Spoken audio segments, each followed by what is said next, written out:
I lived in New York City for 13 years prior to moving to Miami 1.5 years ago. Before moving here, I made a decision by researching on Google and also taking a trip down here. If I had this information that I'm going to share with you, it would have helped me substantially and saved me a lot of time and research prior to actually deciding to make the move. So when I compared the two cities, I want to compare mainly the place where I lived in New York City, which is Manhattan. I lived there for 13 years, versus the place where I currently live in Miami, which is Brickell, which is it has a similar vibe and a similar population density to Manhattan, whereas you can walk everywhere, you don't necessarily need a car. So I'm going to compare these two locations. The first is the weather, and Miami wins. The cost of living, Miami also wins that. I probably pay 50% of what I would of what I pay in Manhattan. I live in one of the nicest buildings in Miami, in Brickell. I have an incredible spa, and it's just a great experience, and I probably pay half of what I would in Miami than I would in New York City. The third, which is incredibly important for me, is taxes. Florida does not have any state income tax, and as a result, Miami wins there. As far as no car and not having to have a car, I didn't have a car in New York City, and I also don't have one in Miami. Now, it's a little bit different. The mass transit in New York City is incredibly efficient, and it's much better than it is in Miami. So I work from home in Miami, but if I did have a job that I had to commute to, then that might alter my perception on the desirability of living here, because the traffic down here is pretty bad. So for no car, I don't need one in Miami, and I don't need one in Manhattan.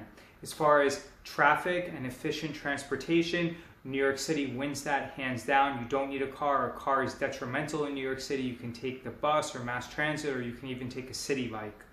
Jobs. Now this is incredibly important. New York City crushes Miami in the jobs department. There are just way more opportunities in New York City for young college graduates than there are in Miami. In Miami, the same job that in New York City would pay you $100,000 or $120,000 is going to pay you around $50,000 or $60,000 in Miami. Now again, these aren't definitives that translate across every single sphere. I'm sure that a lawyer in New York City is making a decent amount, whereas a lawyer in Miami is making a decent amount as well. But in general, the job that pays $110,000, $120,000 in New York City is going to pay you $50,000 or $60,000 in Miami. One of the advantages are the people in Miami tend to be nicer and more friendly. So for nicer people, Miami wins that. Nightlife, it's a tie between New York City and Miami. New York City definitely has a more diverse nightlife scene because it's a much larger city. Miami is concentrated, even though it's known as a party city, but you can go to South Beach, you can go to Brickell, there are a few areas. So maybe New York City wins slightly, but considering that the bars close in Miami and the liquor license is extended until 5 in the morning, I would say it's a tie between New York City and Miami. One other really important characteristic is more reliable and professional people. New York City, once again, similar to the job profile, it crushes Miami. In Miami, it's really interesting because people will tell you what you want to hear, but they will rarely show up on time, and they will rarely follow through. When they say that they're going to call you tomorrow, the probability that they're actually going to follow up is around, I'd say, 30 to 40%. In New York City, the probability that someone keeps their word is about 70 or 80%. So there's a huge discrepancy between the overall reliability of the people. I once had a situation where I have a young son, and he's about 2 months old, and my wife wanted to get some training as far as like how to effectively have the baby latch on for breastfeeding. So we carried the baby, we took an Uber, we took the baby in the car seat, and we took an Uber for around 25 minutes to like one of these classes. And then when we get there, we called the lady, and it turns out that she quote unquote had an emergency, and she didn't bother to notify us, and she just didn't show up at all. And we were just, all I could do in that situation was laugh, because it's so comical that someone would have such a lack of, I wouldn't necessarily, respect isn't the right word, but just a lack of ability to put themselves in other people's shoes where they just simply don't have the common courtesy to let us know that they weren't going to be there. And these type of situations happen much more infrequently in New York City than they do in Miami. So the level of overall responsibility and ability to rely on other people in New York City is much greater than it is in Miami. The other thing, dating. So I definitely think that this is a tie, because in Miami you're going to have you have more, well, in New York City you have more professionals, you have more serious people, you have a greater variety of people, you have more hardworking people, more serious, you have a greater variety of races and people like that to choose from and to date. In New York City, or rather in Miami, you have more, a lot of the women, at least from a male's perspective, a lot of the women in Miami, they're seeking sponsors, whether it's for visas or for financial sponsors. So I would say that there's probably 2 or 3 times the number of women in South Florida are just looking for like older guys to sponsor them. So as a result, is it easier for a guy to meet up with like a beautiful girl? Yeah, of course, it is easier in Miami, but there are consequences associated with that, because the girls are essentially using the guy for sponsors, and it goes both ways. I mean, the guy is using the girl to increase his self-esteem, and sometimes he's using the girl for like other more physical characteristics or other more physical benefits. But at the same time, I think that there's more true love in New York City, and you have greater desire to match from a compatibility perspective in New York City than you do in Miami, where it's more selfish by nature. Entertainment. So as far as Broadway shows or things to do, New York City wins that. The intangibles. And this is something that I actually didn't know before moving down here. One thing that I really like about Miami is that the air is extremely clean. I am very big on clean air, clean food, and clean water. And even though New York City has relatively clean air, the air in Miami, because it's surrounded by the ocean, is extremely clean. And I really love that.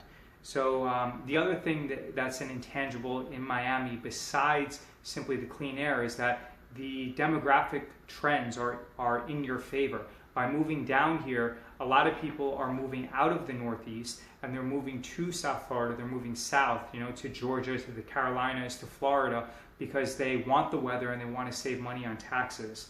As far as New York City, one of the intangibles, and probably a huge one, is that you live in it's so important to the national economy that the economy is protected. So even in a recession like we had in 2008, the government bailed out some of the largest companies in New York, some of the largest banks, which have headquarters in New York. And the reason is that they have major ramifications to the overall global and the overall national economy. So even in the worst case scenario, whether it's like 2001 or 2008, the government helps much more and cares much more about New York City, whereas in 2008, during the housing crisis in places like Naples and Miami, the government didn't really step in and help South Floridians and help them to bail out the unscrupulous decisions that they made by buying houses that they shouldn't have bought. All right, so this begs the question, which city is best for specific people? If you're similar to myself and you can work from anywhere, then I prefer Miami. If you make a lot of money and you work from anywhere, then it's a no-brainer that you should live in Miami, because you're going to save around 13 to 15% a year on taxes. So if you make a lot of money, you can save hundreds of thousands of dollars. And most people are in New York City in order to advance themselves professionally and to make money. However, I remember when I was working in investment banking and my bonuses were taxed at around 53%. So they told me that I had this huge number, and then when I actually received the check, I only received around 47% of that. Now, yes, I was able to get some of that money back at the end of the year, but the taxes are enormous. Like, when you make money and you bust your ass for it, you want to keep as much of that money as possible. You don't want to pay that money to the city, to the state, or to the federal government. Now, if you have to, then that's no problem, but you shouldn't have to pay any more than you have to. And by living in a high-tax state like New York City or California, you're paying around 13% more than you would to live in a state like Florida or Texas. If you're a college grad and you're seeking a new opportunity, then New York City by far is your best bet, primarily because there are more opportunities, and also if the same job that's going to pay you $50,000 in Miami is going to pay you $110,000 and $120,000 in New York City. Additionally, there are greater exit opportunities in New York City, and people simply respect you more, and you're competing against a higher caliber of worker. So if you're able to be successful in New York City and then you came down to Miami, I mean, you can just simply crush it here.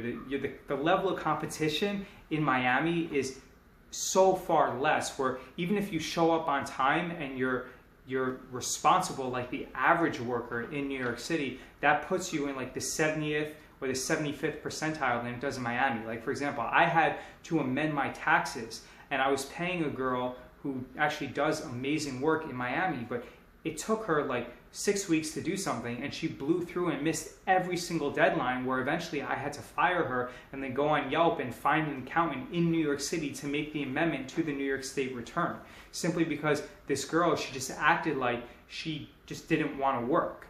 And that goes with a lot of people. Now, yes, obviously there are incredible people down here who take pride of, you know, they take pride in their work, but I'm just saying, speaking in generalities.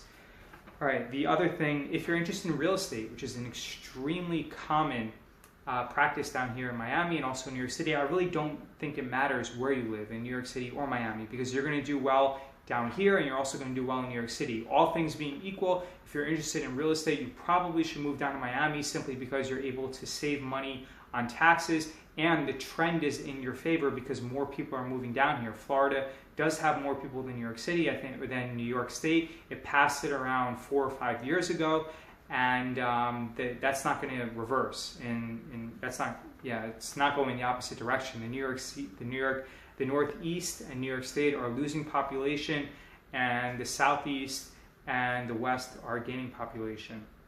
For me personally, I enjoy Miami. Now, it's a little bit difficult to make a definitive to make a definitive decision on which one is best, mostly because I do have a young child, so I haven't been able to explore everything that Miami has to offer. I can count the number of times I've been in South Beach on, you know, probably 1 or 2 hands, and it's not like I go out and I party. I also haven't been able to take advantage of a lot of the great national parks that are around here, like Oletto State Park and Amelia Earhart State Park.